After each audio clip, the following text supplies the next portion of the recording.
years, and I'd written my doctoral dissertation at New York University on American protectionism and the philosophy of industrial capitalism that made America rich. And the philosophy here, as in England and as in Germany and France, was, well, you want two things in order to become competitive in an international economy. You want, number one, to raise living standards of labor, because well-fed, well-housed, well-educated labor is more productive and can undersell pauper labor. And secondly, you want the government to pick up all of the external costs of living, the cost of education, the cost of health care, medical care. If they are made a government expense, then employers don't have to pay labor enough wages to have to pay these costs themselves.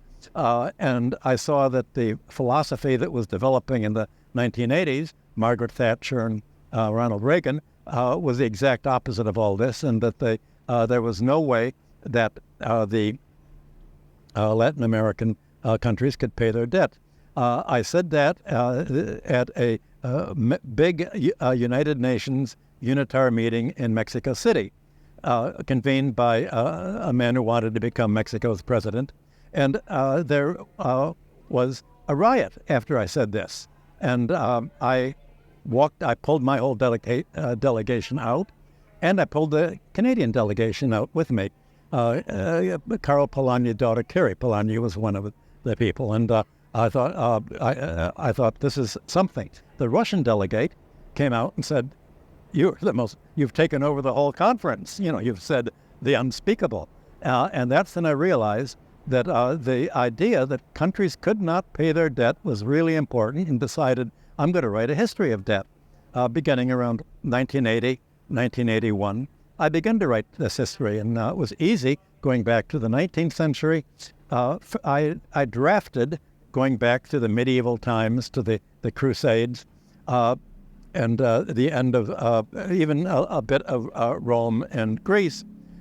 But then it became apparent that there were references to the Jubilee year and to Near Eastern backgrounds of debt cancellations. Well, what I was advocating was, if the debts can't be paid, either you have to write them down, or if you don't write down Latin America's debts, then you're going to have the IMF, the World Bank, and the U.S. State Department insisting that they just sell off their raw materials, their land, their mineral rights, their public infrastructure to foreign investors, and use the proceeds to pay the foreign creditors, and then they'll be left without a patrimony, without these natural resources to earn. And this will be exactly what happened to the 14th and 15th and 16th century French and Spanish kings that went bankrupt again and again and again, and finally drove down the Fuggers and the other bankers with them.